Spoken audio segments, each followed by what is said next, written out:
Hai semua, balik lagi dengan saya Reski di Just Coding. Di video kita kali ini kita akan coba buat untuk fitur otorisasi. Jadi kita akan buat sebuah endpoint yang mana endpointnya tersebut cuma bisa diakses oleh user dengan role admin. Selain daripada role admin, dia tidak bisa diakses. Nah, untuk pembuatan authorization-nya kita bisa baca di dalam dokumentasi dari Nest.js tentang authorization. Nah, untuk pembuatan dari authorization-nya sendiri, atau sini implementasi dari RBAC, yaitu Role Based Access Control.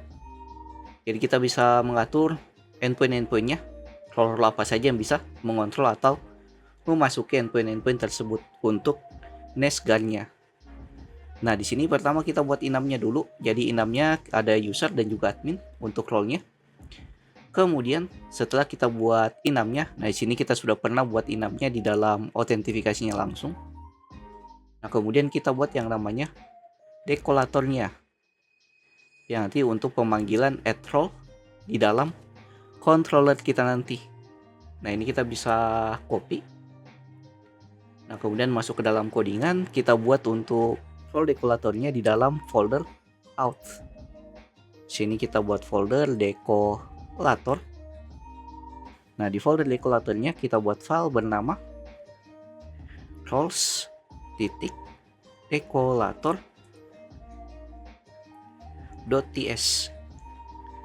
Nah, kita paste yang tadi kita copy. Nah, yang perlu kita ubah di sini yaitu untuk pemanggilan enumnya. Karena kita masuk ke folder enum, kita import role yang ada di enum, role enum. Nah, di sini dia akan atur untuk role-nya dari data yang kita buat atau di dalam enumnya berdasarkan role key-nya nanti yang ini. Nah, kemudian setelah kita atur role-nya, di sini kita akan buat untuk guard untuk role-nya. Di sini kita buat folder dengan nama role guard.ts,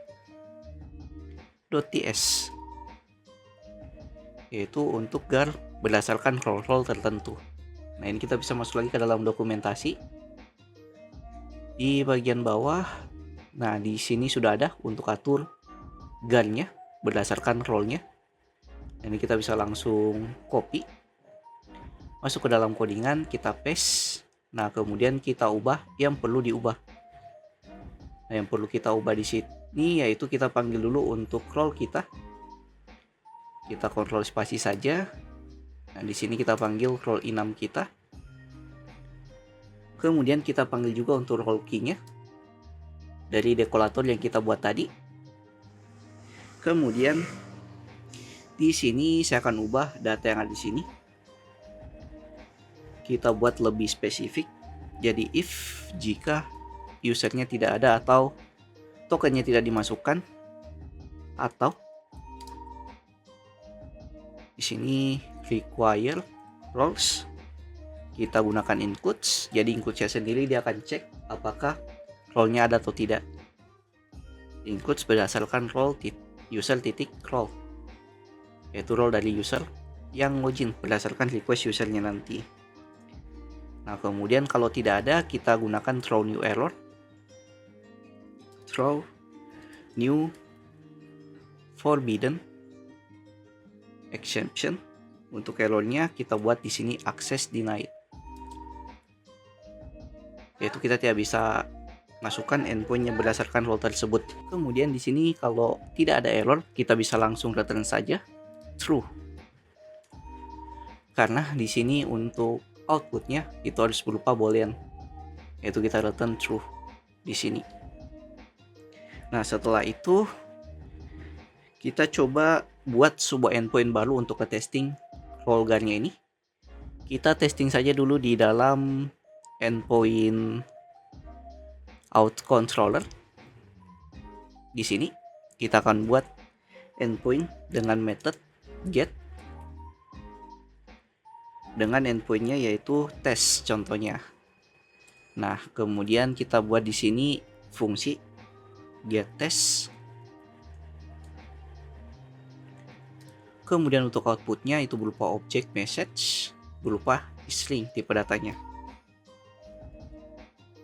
Kemudian di sini kita bisa return untuk responnya berupa object message tes role guard berhasil.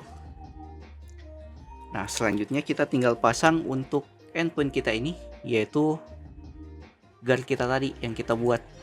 Nah, caranya kita tinggal gunakan use guard, kemudian kita panggil guard yang kita gunakan. Kita panggil dulu untuk add guard karena kita butuh request dari usernya. Kemudian roles guard, dan jangan lupa kita import di sini. Nah, setelah kita lakukan guardnya, kemudian kita atur role-nya. Role apa saja yang bisa mengakses endpoint kita ini. Di sini roles dari decorator. Nah, ini saya salah import. Jadi kita import roles-nya dari roles decorator. Kemudian kita masukkan role-nya apa. Nah, di sini kita panggil lagi role dari enum, kemudian titik. Role-nya itu admin yang bisa akses endpoint ini.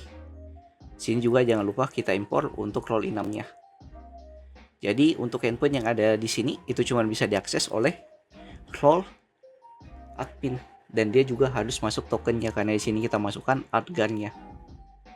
Ini kita coba testing, kita jalankan dulu aplikasinya. Masuk ke terminal. Kita clear dulu npm run start.2 dev. Di sini ada error koneksi database-nya. Oh ya, SAM-nya saya belum jalankan. Saya jalankan dulu untuk SAM saya, yaitu Apache dan MySQL. Oke, sudah aman. Nah, udah aman juga untuk terminalnya. Nah, kita langsung masuk ke dalam Postman. Nah, di Postman-nya sendiri saya akan login dulu pakai user dengan role user biasa, bukan role admin. Ini kalau kita lakukan send, kita dapat tokennya. Oh ya, dan mungkin juga statusnya di sini jangan created tapi oke harusnya. Nanti kita akan ubah. Kita cek di get user, kita ambil tokennya, kita simpan di barrier token. Send. Nah, ini berhasil, yaitu role-nya user biasa. Nah, kemudian kita buka atau kita buat endpoint yang tadi kita buat, yaitu out URL /out/test. Kita cek dulu endpointnya sudah benar atau belum. Oh ya, /test dengan method get udah aman. Kita lakukan masukkan barrier tokennya. Nah, barrier tokennya ini yaitu barrier token untuk user biasa. Kita lakukan send. Nah, di sini dia bakal akses denied, yaitu dia tidak bisa akses endpointnya nih. Tapi kalau kita login pakai user admin, sini saya ganti ke admin, kita send. Nah, ini kita ambil akses tokennya, masuk ke dalam tes, ganti barrier tokennya dengan admin, kita send. Nah, di sini baru jalan 200, yaitu oke dari endpoint kita. Nah, terakhir sebelum kita tutup, mungkin kita ganti juga untuk respon dari loginnya ini, jangan 201 tapi 200. Kita masuk dulu ke dalam codingan. Sini kita atur untuk yang ini, login. Kita bisa panggil http code, kemudian dalam kurung http status titik oke untuk status 200. Yang ini status 200 atau oke. Oke, mungkin sekian sedikit penjelasan untuk membuat use guard menggunakan role admin atau role tertentu yang kita bisa atur. Jadi selain role admin, endpoint ini tidak bisa diakses. Nah, kita sudah buat untuk guardnya berdasarkan role tertentu dari user yang login. Jadi jika ditanyakan silahkan masuk grup Discord yang linknya ada di pin komen. Jangan lupa like, komen, dan share ke teman-teman kalian. See you next video. Have a nice day and bye.